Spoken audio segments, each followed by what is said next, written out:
स्वच्छ भारत कार्यक्रम के सभी दर्शकों को हमारा नमस्कार। कार्यक्रम के इस अंक में मैं हूं आपके साथ दीपक शर्मा। आज का हमारा विषय है स्वच्छता एक जन आंदोलन।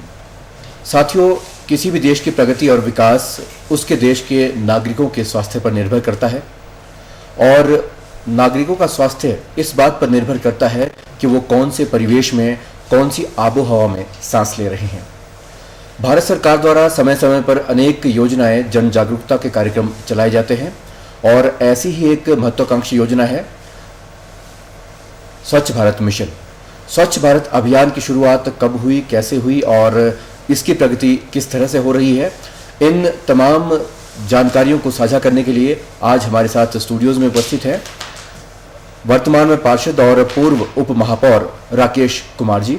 राकेश जी, आपका स्टूडियोज में स्वागत है। आपका सबका धन्यवाद। पहले तो प्रदेशवासियों को नववर्ष की हार्दिक शुभकामनाएं और नगर निगम शिमला के तमाम निवासियों को नववर्ष की हार्दिक शुभकामनाएं। 2020 किस तरह से निकला और हम उस प्रभु से प्रार्थना करते हैं कि 2021 सबके लिए मंगलमय हो और ढेरों खुशियां लेकर 2021 सबके लिए आए। जी, इन्हीं मंगल कामनाओं के साथ अब आप सबसे पहले हमारे दर्शकों को बताएं कि स्वच्छ भारत अभियान क्या है और इसकी शुरुआत कब से की गई थी। स्वच्छ भारत मिशन 2 अक्टूबर 2014 को गांधी जयंती के दिन जी हमारे देश के सम्माननीय प्रधानमंत्री नरेंद्र मोदी जी ने महात्मा गांधी जी का, क्योंकि महात्मा गांधी जी स्वच्छता के प्रति काफ़ी जागरूक थे, उनका अनुसरण करते हुए इसकी शुरुआत की और उसको एक जन आंदोलन बनाने में उन्होंने लोगों से प्रार्थना की कि आप इसमें सहयोग करें। उस समय कुछ लोगों ने उनका एक तरह से मजाक भी उड़ाया कि एक देश का प्रधानमंत्री आज ये झाड़ू उठाने की क्या बात कर रहा है, परंतु हमारे प्रधानमंत्री जी की दूरदर्शिता को उन लोगों ने नहीं सोचा, ना समझा, क्योंकि प्रधानमंत्री जी ने एक ऐसी दूरदर्शिता वाला कदम उठाया था कि जिसकी आज पूरी दुनिया में जो है प्रशंसा की जा रही है कि जो हिंदुस्तान और भारतवर्ष का वातावरण था आज वो साफ होता जा रहा है। चाहे हमारी नदियां हैं, चाहे हमारे जो है पर्यटक स्थल हैं, आज वो अच्छे साफ होते चले जा रहे हैं।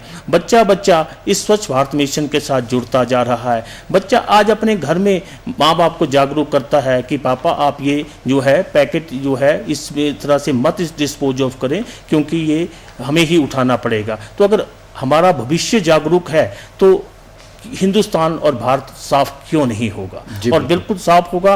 और हमारे तो वेदों में भी स्वच्छता के प्रति जागरूकता दी गई है कि स्वच्छ मन में ही जो है स्वच्छ मन हो रहेगा तो और तन भी स्वच्छ रहेगा और हमारा जो है वो वातावरण भी स्वच्छ रहेगा, तो हम प्रगति की तरफ बहुत आगे बढ़ेंगे। बिल्कुल सही बात आपने कही है। किसी भी देश की खुशहाली के लिए उसके नागरिकों का स्वस्थ होना बहुत ही ज़रूरी है और ये उनका स्वास्थ्य वहाँ के वातावरण पर निर्भर करता है। और एक सफल नेतृत्व का भी यही पहचान होती है कि अगर जागरूकता हो और जन जन तक उनकी बात पहुँचे तो वही एक सफल नेतृत्व माना जाता है। अब अगर हम बात करें कि स्वच्छ भारत अभियान हिमाचल प्रदेश की अगर हम बात करें और ख़ास तौर पर क्योंकि आप नगर निगम शिमला में कार्यरत रहे हैं, उप महापौर के तौर पर पूर्व उप महापौर रहे हैं और वर्तमान में भी आप पार्षद रहे हैं, तो आप अगर हम नगर निगम शिमला की बात करें तो कौन कौन से कदम उठाए जा रहे हैं। खासकर जब हम स्मार्ट सिटी की बात करते हैं, स्मार्ट सिटी जब बनती जा रही है तो कुछ ना कुछ बदलाव होंगे, कुछ जो पुरानी चीज़ें हैं उनको ख़त्म किया जाएगा और जो कुछ नई चीज़ें हैं वो हमारे सामने बनकर आएंगी। किस तरह के कदम उठाए जा रहे हैं अगर हम स्वच्छता के तौर पर खास तौर पर बात करें? पहले तो मैं अपने केंद्रीय नेतृत्व का धन्यवाद करना चाहूँगा। उन्होंने स्वच्छता मिशन को इस ढंग से जोड़ा कि हर साल इसकी रैंकिंग होती है। जी बिल्कुल। पूरे प्रदेश स्तर के ऊपर जो है नगर निगम का, स्थानीय निकायों का, सबके बीच में एक प्रतिस्पर्धा रखी जाती है। केंद्रीय नेतृत्व की टीम जो है आने से पहले इसका एक टाइम निर्धारित हो जाता है कि उसके बीच में आती है और उसमें आपके जो है हर गुणवत्ता के नंबर मिलते हैं। उन नंबरों के आधार पर आपकी राष्ट्रीय रैंकिंग मिलती है। तो 2019 में हमारी एमसी शिमला की जो रैंकिंग थी वो 128 थी और 2020 का जो राष्ट्रीय सर्वेक्षण हुआ उसमें हमारी रैंकिंग जो है 66 पे आई। हमने 62 पायदान की जो एक बहुत बड़ी छलांग लगाई। उसमें हमारा सारा स्टाफ एमसी का, हमारे कमिश्नर, हमारे सभी पार्षद नगर निगम के, हमारे सबसे बड़े जो जिसको हम रीढ़ की हड्डी कहते हैं, हमारे सफाई के कर्मचारी हैं। जी, बिल्कुल। क्योंकि वो कठिन परिस्थितियों में भी जो है सुबह 4 बजे उठकर लोगों के घर से गार्बेज कलेक्ट करते हैं, उन्हें फिर एक निश्चित स्थान पर रखते हैं, वहाँ से फिर हमारी गाड़ियाँ उसको उठाती हैं।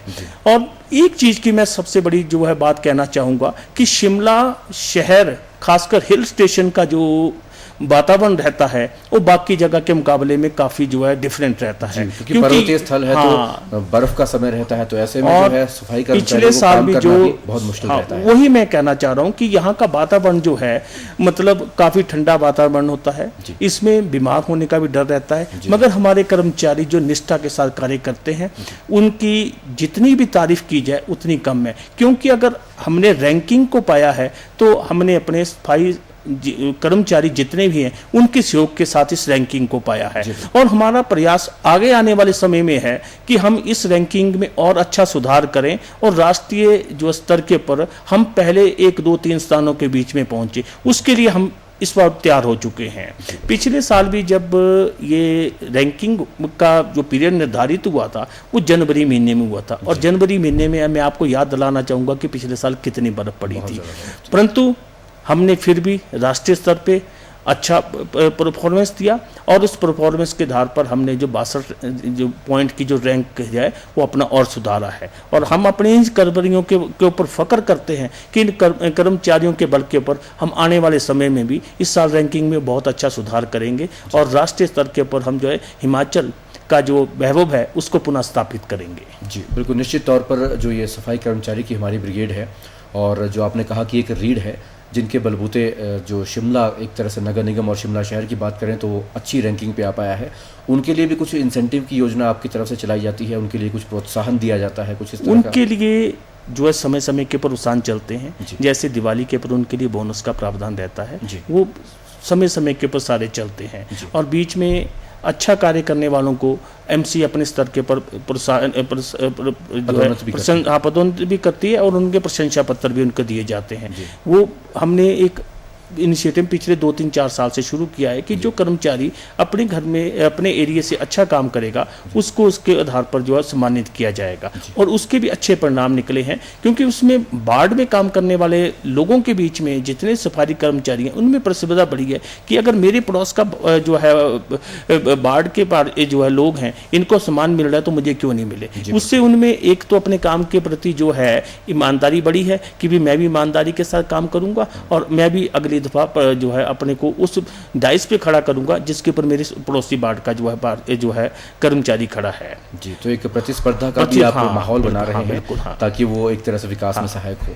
तो अगर हम शिमला शहर की बात करें, ठोस कचरा प्रबंधन और तरल कचरा प्रबंधन इस तरह से कुछ 2 भागों में विभाजित किया गया है, उसके बारे में कुछ दर्शकों को बताइए। इसमें जो राष्ट्रीय रैंकिंग के लिए जो एक गाइडलाइन आती है उसके तहत ही एक बात निर्धारित है कि आपने जो है कूड़ा जो है वो सेग्रीगेट करके लेना है। तो उसको सेग्रीगेटेड कूड़े को हम हफ्ते में 2 दिन गीला कूड़ा 2 दिन सूखा कूड़ा और 4 दिन हम जो है गीला कूड़ा उठाते हैं। क्योंकि गीले कूड़े से होता है कि वो डिस्कम्पोज होना शुरू हो जाता है, उससे घर में बदबू फैलनी आती है। इस करके सूखा कूड़े से कोई इतनी दिक्कत नहीं आती, वो इस करके हम उसको 2 दिन उठाते हैं और गीले कूड़े को 4 दिन उठाते हैं। उसके बाद वो कलेक्ट किया हुआ गार्बेज है हमारी नगर निगम की गाड़ियों के द्वारा जो है भरियाल प्लांट में लगाया जाता है। उससे हमने पीछे भी बिजली बनाने का किया जो है वो संयंत्र लगाया हुआ, उससे रिसाइकिल करके उससे बिजली बनती है। परंतु पीछे जरा थोड़ा सा टेक्निकल प्रॉब्लम के कारण बिजली बनने में थोड़ी सी दिक्कत आई थी,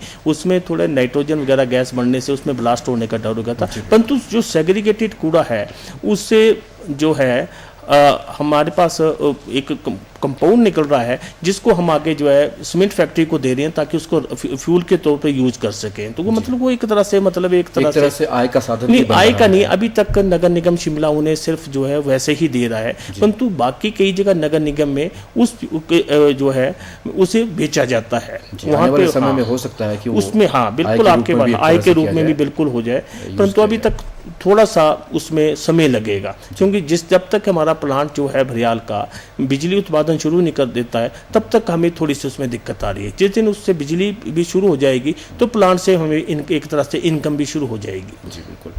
अगर शिमला शहर की बात करें हम, तो स्वच्छ भारत अभियान जो है वो 2 भागों में विभाजित किया जाता है। एक शहरी स्वच्छ भारत अभियान और एक मिशन है ग्रामीण।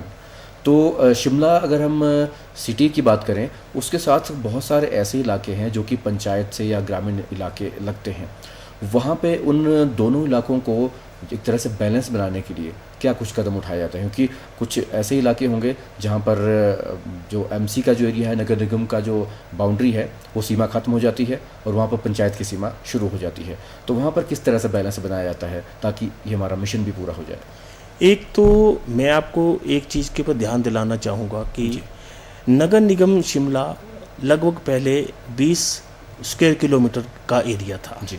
जब इसमें पंचायतों का एरिया मर्ज किया गया तब ये लगभग 36-37 स्क्वायर किलोमीटर का एरिया टोटल इस टाइम बनता है। इसमें उस टाइम की सुमती कंस्टिट्यूंसी से पंचायतों का एरिया इसमें मर्ज किया गया था। और वो जो एरिया मर्ज किया गया था, रोड के साथ नगर निगम का है, रोड के नीचे जो है पंचायत का एरिया है। तो पंचायत में सफाई की व्यवस्था हमारे कहने के अनुसार वो करने का प्रयास तो कर रहे हैं, परंतु सोर्स की कमी की वजह से वो उस तरह से उसको कर नहीं पाते हैं। तो कई दफ़ा ये दिक्कत आ जाती है कि जहाँ जहाँ पे हमारे जो पहले डंपर लगते थे, क्योंकि अब हाई कोर्ट के आदेश के बाद डंपर फ्री शिमला है, क्योंकि डंपर इस करके उठवाए गए कि डंपर के ऊपर पड़ा हुआ कूड़े के ऊपर बंदर वगैरह और कुत्ते वगैरह वो फैला देते थे और फिर उसकी वजह से कई दफ़ा वो जो है लोगों को भी काटते थे। तो इस करके हाई कोर्ट के आदेश के बाद शहर को डंपर फ्री कर दिया गया है। परंतु कई दफ़ा हमने ये देखा कि लोग वहाँ पे कूड़ा जो है रखे चले जाते हैं और हमारी गाड़ी निकल जाती है, कूड़ा सारा दिन वहीं पे पड़ा रहता है और वही पोजीशन आ जाती है कि कुत्ते और बंदर जो है उस कूड़े को जगह जगह फैलाते हैं और आने जाने वाले लोगों को जो काटते भी हैं। ये भी एक न्यूसेंस का है। तो मैं तो शहर के साथ लगते हुए ग्रामीण जितनी भी पंचायतों के एरिए हैं उन लोगों से यही प्रार्थना करना चाहूँगा कि आप ठीक है कूड़ा सड़कों में या नालों में भी फेंकेंगे तब भी हमें उठाना पड़ेगा। वो एक अच्छा उदाहरण नहीं है कि अगर आप कहीं पे कूड़ा फेंकते हैं और उसके बाद उसे हमें उठाना पड़ता है, तो वो भी एक अच्छा उदाहरण नहीं है। हम उसको प्रॉपर डिस्पोज ऑफ करने में जो है वो हमारा सहयोग वो लोग करें। हमारे कर्मचारी पता है कि भी अगर 9 या 10 बजे के बीच में जाते तो कृपया आप 10 बजे से पहले कूड़ा छोड़ दें ताकि हमारी गाड़ी में कूड़ा जो है सेम डे चला जाए, अगले दिन तक ना पड़ा रहे और उसकी वजह से लोगों को नुकसान ना हो। तो वातावरण को सुधारने में भी वो लोग हमारा सहयोग कर सकते हैं। जी बिल्कुल सही बात है आपकी। और होता क्या है कि ये तो चलो ग्रामीण परिवेश की भी बात होगी, लेकिन शहरी परिवेश में भी कुछ झुग्गी झोपड़ी वाले लोग हैं जो पढ़े लिखे नहीं हैं। उन लोगों को ये पता नहीं है कि किस समय क्या करना है और कहाँ पर गाड़ी आएगी। तो वहाँ पर नगर निगम की तरफ से कुछ जागरूकता के जो अभियान चलाया जाता है या फिर उन्हें अवेयर करने के लिए क्या कुछ कदम उठाए जाते हैं? शहर में इतनी झुग्गी झोंपड़ियाँ नहीं है जी। शहर में जहाँ पे भी जो है कॉलोनियाँ बन रही हैं उन्हीं के ठेकेदारों की जो लेबर होती है वही उमूमन झुग्गी झोपड़ी बना के रहती है। तो उनके लिए भी पहले ही गाइडलाइन है कि जहाँ पे अगर आप ऐसी कोई व्यवस्था करते हैं तो वहाँ पे एक तो उन्हें टॉयलेट बनाने का आदेश होता है कि भाई आप एक छोटा सा गड्ढा खोद के उसके ऊपर टॉयलेट बना के वो व्यवस्था आप अपने लोगों को दें। क्योंकि स्वच्छ भारत मिशन में ODF फ्री के भी नंबर हैं इसमें, इसमें ODF फ्री के भी नंबर हैं। 19 में हमें इन्हीं नंबरों का जो है वो नुकसान हुआ था। मैं आपको स्पष्ट करता हूँ वो नुकसान हमारी तरफ से नगर निगम की तरफ से कमी कोई नहीं थी। जिस टाइम टीम शिमला में आई उस टाइम बालूगंज के साथ ये टूटू के साथ बंगाला कॉलोनी है, वहाँ पे हमारे टॉयलेट बने हुए हैं। तो वो कोई वहाँ से जो है वो बाहर जंगल की तरफ चला गया, उन्होंने उसकी फ़ोटो खींच ली। उसको पूछा कि भी आप के जब यहाँ पे टॉयलेट बनाए आप इसमें क्यों नहीं जाते हैं? तो उसने जवाब दिया जी कि हमारे इसका अभ्यास नहीं है। पर उनका अभ्यास ना होना हमें तो 1000 पॉइंट का नुकसान कर गया ना, और उसकी वजह से 19 में हमारी रैंकिंग के ऊपर भी फर्क पड़ा। उसमें थोड़ी जागरूकता की उसमें लोगों को जागरूक कर रहे हैं कि किस ढंग से उन्होंने टॉयलेट को यूज करना है, किस ढंग से इसमें है। क्योंकि हमारे जितने भी टॉयलेट जहाँ पे जो हैं उनके पास सबके पास पानी की व्यवस्था है। जहाँ से भी कहीं पे पानी या किसी चीज़ की कमी की रहती है, इमीडिएट हमारा जो वहाँ पे सफाई कर्मचारी है हमें जो कॉन्टैक्ट करता है कि जी इस वाले टॉयलेट पे पानी की व्यवस्था नहीं। MC की गाड़ी जाके विद इन नो टाइम जो है उसमें जो है पानी डाल देती है और पानी डालने के बाद उसमें जो सुचारू रूप से सफाई हो रही है। और किसी किस्म की मतलब जो है वो वहाँ पे स्वच्छता की कमी नहीं रखी गई है एमसी के द्वारा। जी, तो ये एक बहुत ही अच्छी बात है, क्योंकि जब तक जन जागरूकता नहीं होगी और ख़ास तौर पर उन लोगों को जो पढ़े लिखे नहीं हैं, जिन्हें योजनाओं के बारे में जानकारी नहीं है, जब तक उन तक वो सारी जानकारियाँ नहीं पहुँचेगी, हमारी जो एक स्वच्छता का जो अभियान है वो शायद अधूरा रहेगा। अब आप एक बात जो है, जैसे हमारी जो शिमला सिटी है, शिमला सिटी पर्यटन नगरी के नाम से जानी जाती है और हर साल लाखों पर्यटक यहाँ पर आते हैं। पर्यटकों के लिए जो, क्योंकि बाहर से लोग आते हैं तो बिल्कुल मौज मस्ती करते हैं और मौज मस्ती में कई बार ये बातें भूल जाते हैं कि हमें पर्यावरण का भी ख्याल रखना है। उनके लिए क्या कुछ कदम उठाए जाते हैं ताकि वो इस तरह के कदम ना उठाएं? पहले तो मैं अपने हिमाचल में आने वाले जितने भी मेहमान पर्यटक हैं उन्हें एक ही चीज़ के बारे में कहना चाहूँगा कि आप हमारे मेहमान हैं, आप आएँ। देवभूमि हिमाचल आपका स्वागत करता है, परंतु थोड़ा सा आप स्वच्छता को रखने में हमारा सहयोग करें। आप खाएं पिएं, परंतु हिल साइड के ऊपर कहीं पे भी अपने द्वारा खाए हुए खाली रैपर को मत फेंकें, क्योंकि उसके लिए कई दफ़ा हमारे सफाई कर्मचारी को सफाई करते हुए गिर भी जाते हैं, क्योंकि स्लिपरी ट्रेल जो होती हैं, तो उसको आप अपनी गाड़ी में लिफाफे में बंद करके रखें। जगह जगह पे हमारे डस्टबिन छोटे लगे होते हैं, आप उसके बीच में अपने उस गार्बेज को ड्रॉप करें, ताकि स्वच्छ वातावरण जिसकी खातर आप अपने घर से हिमाचल में आ रहे हैं वो वही वातावरण आपको मिले जैसा आप सोचकर घर से चले हैं कि भाई हमने यहाँ पे इस टाइप के वातावरण में आना है। अगर हम उसको खुद ही गंदा करते चले जाएंगे तो वो फिर आप बोलेंगे कि जी हम शिमला गए थे या कहीं पे भी गए थे, वहाँ पे हमारे को कूड़ा दिखा, परंतु आपने ये ध्यान में नहीं रखा कि वो कूड़ा फेंकने वाले भी तो हम हैं। उसके लिए आप साफ रखने में हमारा सहयोग करें। और नगर निगम के जगह जगह पे आपको जो मिलेंगे, कहीं पे भी नहीं। अक्सर कई दफ़ा हमने ये देखा है कि लोग सड़क के किनारे बैठ के चिप्स वगैरह और जो है वो ठंडे की बोतलें पीते हैं और वहीं पे बोतलें छोड़ के चले जाते हैं। उसकी वजह से एक तो हमारी नालियाँ चौक हो जाती हैं। नालियाँ चौक होने के बाद कई दफ़ा कांच की बोतलें भी होती हैं, तो उससे जब हमारा सफाई कर्मचारी उस बोतल को निकालने की कोशिश करता, बोतल टूट जाती है, उसके हाथ में जख्म भी हो सकता है। तो हमने इन सारी चीज़ों को ध्यान रखना है और हमारा आप सहयोग करेंगे तो उतना ही अच्छा वातावरण को हम यहाँ पे देने का जो है प्रयास भी करेंगे कि जितना आप सोच के चले हैं उससे अच्छा ही देने की हम यहाँ पे आपको कोशिश करेंगे। क्योंकि पर्यटन नगरी शिमला है तो इसमें हम सभी का स्वागत करते हैं, लेकिन एक बात का ज़रूर ख्याल रखना पड़ेगा कि शिमला नगरी को सुंदर ज़रूर रखना है। तो ऐसा कोई प्रावधान है कि अगर कोई इन जो आदेशों का उल्लंघन करता है तो कोई पेनल एक्शन या कोई पेनल्टी भी रखी गई है? नहीं, इसमें जो है जुर्माने की प्रावधान भी है, परंतु जैसे आप माल रोड पे जाते हैं, जगह जगह पे लिख के लगाया कि भी माल रोड पे थूकना मना है, थूकने वाले को जो है वो 500 रुपये का जुर्माना है। ऐसे ही गार्बेज वगैरह को करने के लिए जो इस तरह का प्रावधान है, परंतु देवभूमि होने के नाते हम लोग उस जुर्माने की तरफ नहीं जाते हैं, क्योंकि कई दफ़ा होता है हमें अपने शहर की कि भाई हम शिमला गए थे, हमें लोगों वहाँ पे परेशान किया गया, हमने उस शहर की छवि को भी देखना है। तो हमारा सफाई कर्मचारी हाथ जोड़ के उससे यही बोलता है कि कोई बात नहीं सर, आपने फेंक दिया, मैं इसको उठा लेता हूँ, क्योंकि वो मेरे सफाई कर्मचारी का बड़प्पन है, क्योंकि नहीं तो वो भी उसी तरह कर सकता है। परंतु नहीं, मैं इस बात के लिए अपने सफाई कर्मचारी का जो है बिल्कुल जो है वो धन्यवाद करना चाहूँगा कि उसने कभी इस चीज़ के ऊपर जो है ध्यान नहीं दिया कि किसने फेंका, उसने उठाने की कोशिश की है। तो जन जागरूकता के लिए खास तौर पर अगर हम नगर निगम की बात करें, आने वाले समय में कौन कौन सी इनिशिएटिव लिए जाएंगे कि दूर दूर तक जो है ये सारे, चाहे ODF की बात करें, चाहे हम दूसरी योजनाओं की बात करें जो दूसरी चलाई जा रही है, वहाँ तक कैसे ये सारी जो है बातें पहुँच पाए? कौन सी इनिशिएटिव खास तौर पर नगर निगम उठा रहा है अपने? नगर निगम ने स्मार्ट सिटी मिशन के तहत इस टाइम 2 ऑटोमेटिक स्वचालित स्वीपिंग मशीनें जो है स्मार्ट सिटी के तहत खरीदी हैं। 2 मशीनें हमें जो है बड़ी गाड़ियां हैं, ये हमें पावर ग्रिड के थ्रू जो है CSR के थ्रू मिली हैं। इस टाइम 4 मशीनें ये हमारी जो है बिल्कुल काम कर रही हैं। ये सुबह शाम शहर के जो है वो मेन रोडों को पे इस टाइम सफाई कर रही हैं। इनके साथ में जो है सफाई के साथ वो खुद ही कूड़ा भी जितना वो उठा है उसको उठा भी लेती है। तो एक तो वो हमारी मशीनें ये आ चुकी हैं, और हमारा अगला प्लान सीधा सा ये है कि हर वार्ड के स्तर पर हम एक एक गाड़ी जो है, जैसे हमारे 34 वार्ड हैं, 34 वार्डों के ऊपर हमने स्मार्ट सिटी के तहत एक एक गाड़ी जो है वो इंडिविजुअल व्हीकल रहेगी, वो उसी वार्ड में खड़ी रहेगी, उसी वार्ड से गार्बेज उठाएगी, और वो बड़ी गाड़ी रहेगी हर वार्ड के लिए। हाँ, गाड़ी रहेगी। वो उस वार्ड में फिर वो जब वो कूड़ा वहाँ से उठा के चलेगी तो ऑटोमेटिकली जो है बरियाल पहुंचने में कई दफ़ा ऐसा हो जाता है कि भाई छोटी गाड़ी हमारी जा रही है, बरियाल पहुंचने में हमारे 2 घंटे जाने में 2 घंटे आने में लग जाते हैं। कई दफ़ा शिमला शहर में ट्रैफिक जाम लगता है, तो कई दफ़ा शिमला शहर से कूड़ा उठाने में देरी होती है। पर जब इंडिविजुअल गाड़ी अपने बाट से चलेगी तो उससे जो है वो कूड़ा जो है टाइमली पहुँच जाएगा और टाइमली उठ जाएगा, और शहर में जो है मतलब कहीं पर भी आपको कूड़े के ढेर नहीं दिखाई देंगे। और दूसरा ODF के लिए इस टाइम शिमला शहर ODF डबल प्लस में है।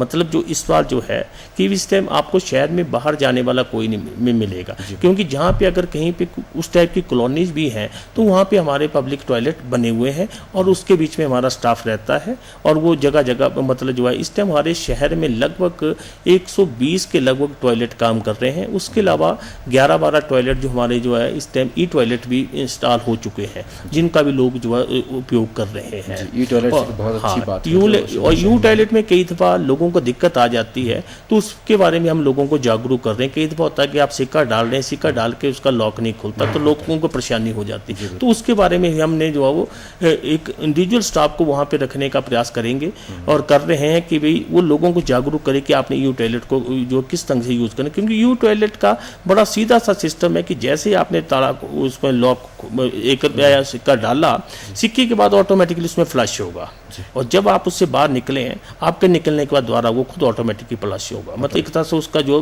हाइजीनिक का भी पूरा हाँ सेंसर सिस्टम है उसमें, मतलब बिल्कुल हाइजीनिक रहेगा। और स्मार्ट सिटी के तहत जो है जहाँ जहाँ पे इस टाइम रिक्वायरमेंट है वहाँ पे एडिशन टॉयलेट्स की व्यवस्था भी की जा रही है, ताकि किसी किस्म की जो लोगों को जो इनकन्वीनियंस ना हो।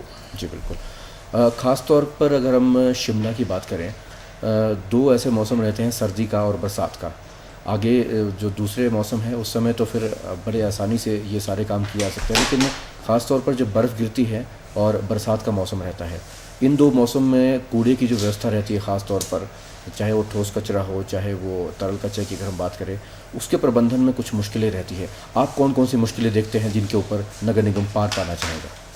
नहीं, सबसे पहली तो समस्या यही आती है कि जिस टाइम हमने जो कूड़ा, अब एक मेरा सफाई कर्मचारी है वो पहले 50 पौड़ियाँ ऊपर जा रहा है और 50 पौड़ियाँ नीचे उतर रहा है, फिर आगे रोड स्लिपरी है, उसके पास तो वजन 10-20 किलो का जो भी है वो उसको उठा के ला रहा है, वो स्लिप भी होता है, गिरता भी, उसको चोट भी लगती है। तो सबसे बड़ी ये दुश्वारता रहती है कि भाई हिली टेरेन की कई दफ़ा फिर ऐसी जगह पे हमारी गाड़ियाँ नहीं पहुँच पाती। वैसे अब तो इस टाइम हमारी मशीनरी जो बिल्कुल तैयार रहती है, पिछले 3-4 सालों से हमने बिल्कुल इस ढंग से इसको काम को किया है कि हम मेन रोडों को हम सबसे पहले खोल देते हैं बर्फ़ के सीज़न में। और जब मेन रोड हमारा जो खुल गया है तो उसमें हमें इतनी, क्योंकि मेन पे हमारी गाड़ियां जब चल पड़ेंगी तो कूड़ा थोड़ी सी दिक्कत रहती है, कहीं पे अगर रह जाती है तो 1 आधे दिन के बाद वहाँ का कूड़ा भी उड़ जाता है। और रही बात बरसात के सीज़न की, बरसात के सीज़न में मई और जून महीने के से पहले हमारा ये प्रयास रहता है कि हम जितने भी शहर के नाले हैं हम उनको पहले क्लियर करवा दें, ताकि नाले में ब्लॉकेज नहीं रहेगी, तो वो पानी बिल्कुल सीधा जो नाले से बिना रुके बहता हुआ चला जाएगा। शहर में अक्सर कई दफ़ा होता है कि नाला अगर ब्लॉक हो गया तो वो पानी रोडों पे भी आ जाता है, लोगों के घरों में भी चला जाता है। इसमें खासकर हमारे शहर का सबसे ज़्यादा जिस वार्ड में नाले हैं वो कृष्णा नगर का एरिया पड़ता है, इसमें सब्जी वाला इलाका रहता है, इसमें जो है तो उसमें कई दफ़ा हमें ये शिकायत भी आती है कि जी हमारे घरों में पानी चला गया। तो उसके लिए हमारा प्रयास यही रहता है कि मई जून के पहले हफ्ते में ही हम जो शहर के सभी नालों की सफाई करते हैं। और दूसरा, शहर में हमारे सफाई कर्मचारी ट्रेन को साफ करने के लिए जितने भी हिली एरिया है उसको सफाई अभियान चलते रहते हैं। मतलब ऐसा है कि जिस भी दिन हुआ कि उसमें जो है एक एक एरिया को पकड़ेंगे, जिस एरिया का जो भी सफाई जो है वो सेंट्रल इंस्पेक्टर है वो अपने एरिया में जो है 10-15 लोगों की टीम को लेकर स्थानीय लोगों को साथ में लेके उसकी सफाई व्यवस्था के पूरा रखता है। और वहाँ के जो है वो जब भी सफाई अभियान चलता है तो वहाँ से 25-30-40-50 जो है वो बैग जो है कूड़े के निकलते हैं, तो उसको फिर डिस्पोज ऑफ करके जो है वो मतलब हम जो भरियाल प्लांट के लिए भेजते हैं। जी, तो अब अंत में प्रदेशवासियों के लिए और ख़ासकर शिमला वासियों के लिए आप क्या संदेश देना चाहेंगे स्वच्छता के लिए? शिमला वासियों और प्रदेशवासियों के लिए मेरी तरफ से यही संदेश रहेगा कि एक तो 2020 में जो कोविड-19 ने जो है पूरे देश को परेशान किया है, जी अब उसकी वैक्सीन आ चुकी है। जी तो सरकार के निर्देशों के अनुसार उस वैक्सीन को भी लगाएं, परंतु वैक्सीन जब तक सब लोगों तक पहुंचेगी उससे पहले हमें मास्क है ज़रूरी, 2 गज की दूरी, इसका तो पालन करना ही करना है, क्योंकि अगर हम स्वस्थ हैं तो हमारा जो है प्रदेश स्वस्थ है और स्वच्छ मन में जो एक वातावरण में हम लोग जिएं। और दूसरा सबसे बड़ी बात ऐसी है कि हमें गंदगी को नहीं फैलाना है और फैलाने वाले को हाथ जोड़कर रोकना है कि ये आपका जितना घर है उतना ही मेरा घर है। बिल्कुल सही आपने बात कही है। स्वच्छता है उसे हमें एक आदत के रूप में लेना होगा, अपने व्यक्तिगत जीवन में और डेली लाइफ में भी उसे शुमार करना होगा, तभी हम आगे बढ़ सकते हैं।